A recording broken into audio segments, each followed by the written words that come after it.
एक लंबे समय पहले एक गांव में आनंद, उसके माता पिता जानकी और रमैया, उसकी पत्नी नर्मदा और उसके बेटे नानी के साथ एक छोटे घर में रहता था। आनंद नौकरी करके आए हुए पैसों से अपना घर चलाता था।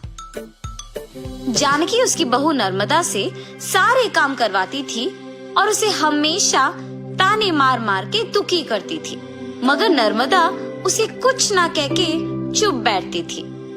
ऐसे कुछ साल बाद आनंद अपने नौकरी से कमाए पैसों को बचा बचा के एक बड़ा नया घर खरीदता है। आनंद के खरीदे हुए नए घर में बहुत समय से एक भूत रहती थी। ये बात आनंद को नहीं पता था और इसीलिए वो घर खरीदता है और उसके आसपास खाली रहने के कारण दिखने में बहुत शांत सा माहौल था और जानकी में कोई बदलाव नहीं आया।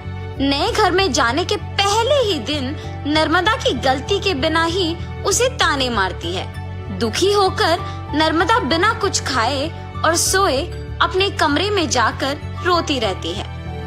तब उस घर में मौजूद भूत नर्मदा को रोते हुए देख उसके पास आती है। बगल में परछाई को देख नर्मदा तुरंत खड़े हो जाती है। तब वो भूत नर्मदा के सामने आके खड़े हो जाती है। उसके चेहरे पे घाव, खुले बाल देख के नर्मदा डर जाती है।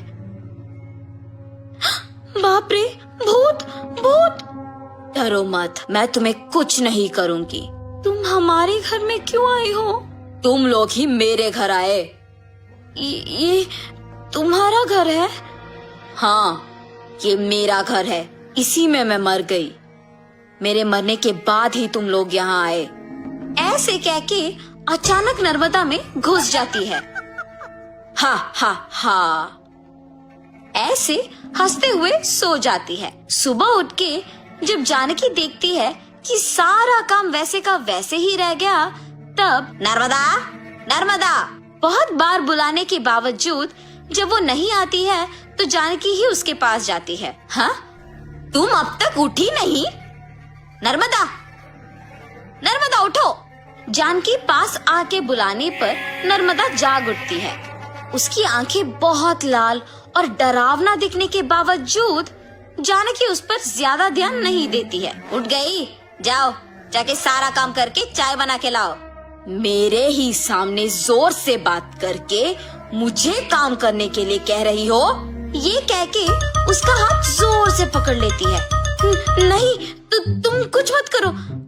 आज से सारा काम मैं ही करूंगी, मुझे छोड़ दो। जाओ, जाके सारा काम करो। ठीक है, ठीक है। ऐसे कह के जल्दी से सारे काम खत्म करती है।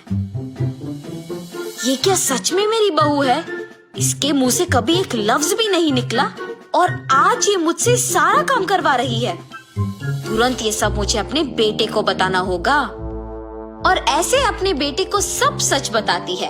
तब वो कहता है, जितना भी गुस्सा क्यों ना हो, ऐसे तो नहीं कहते हैं माँ। आप अगर उससे अच्छे से पेश आएंगे तो वो भी अच्छा ही रहेगी। उसके बारे में क्या मुझे नहीं पता?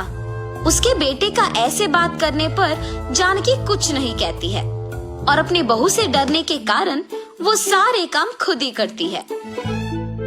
नर्मदा, नए घर खरीदने की खुशी में मैं अपने कुछ दोस्तों को घर बुला रहा हूँ। सारी चीजों का तुम्हें ही ध्यान रखना होगा। ऐसे बोल के चला जाता है। नर्मदा कुछ बात किए बिना खड़े रहती है। उसके बगल में खड़े जानकी के पास जाके वो कहती है, तुम्हारे बेटे की बातें सुनी है ना तुमने? सारी तैयारी तुम्हें ही करना होगा। ऐसे जोर से कहती है।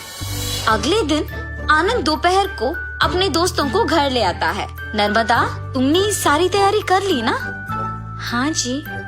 और ऐसे सबको खाना परोसती है और सभी हंसते हुए बातें करते रहते हैं। सभी व्यंजन स्वादिष्ट है भाभी जी। हाँ, मेरी पत्नी के हाथों में जादू है। आनंद, तुम्हारा घर भी बहुत खूबसूरत है यार। चारों ओर खाली और शांत है। इस घर को देखते ही पसंद आ गया मुझे, इसीलिए इसे बचाए हुए सारे पैसों से खरीदा हूँ।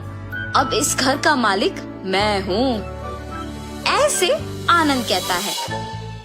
ये सुनते ही नर्मदा तुरंत भूत बनके अजीब आवाजें बनाती है। उसका सिर नीचे झुका रहता है और अजीब आवाजें आने के कारण सभी उसी को देखते हैं। नर्मदा, क्या हुआ तुम्हें?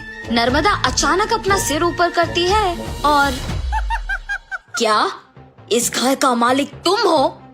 मैं हूँ इस घर की मालकिन। ऐसे उसे घूरने पर आनंद अचानक हवा में ऊपर उड़ने लगता है। नहीं, ये तुम्हारा ही घर है, मुझे छोड़ दो। ऐसे कहने पर आनंद को नीचे छोड़ देती है। ये सब देख के घर के सारे मेहमान भूत भूत कह के वहाँ से भाग जाते हैं। नर्मदा जैसे उसे कुछ पता नहीं है अपने कमरे में जाके सो जाती है। आनंद, कम से कम अब मेरी बातों का यकीन करोगे तुम? तुम्हारी पत्नी में भूत घुसी है, भूत।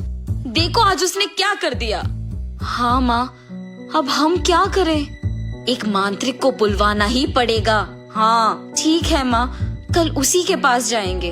और ऐसे जब सब बैठे हुए थे, नर्मदा आती है और सभी डर जाते हैं। तब उन्हें देख कहती है, क्यों सब मुझे देख के डर रहे हैं? क्या हुआ तुम सबको? कुछ नहीं। अब आप तो कुछ भी कर सकते हो ना। क्या करना है मुझे? मैं जो बोलूँगा तुम नहीं कर पाओगी। मैं नहीं कर पाऊंगी? पहले बोलो। अच्छा, क्या तुम इस बोतल के अंदर घुस के वापस बाहर आ सकती हो? इतना ही, और मैं ये नहीं कर पाऊंगी? देखो। ऐसे बिना कुछ सोचे समझे नर्मदा में घुसी आत्मा अचानक उस बोतल में घुस जाती है और तुरंत जानकी उस बोतल का ढक्कन बंद कर देती है।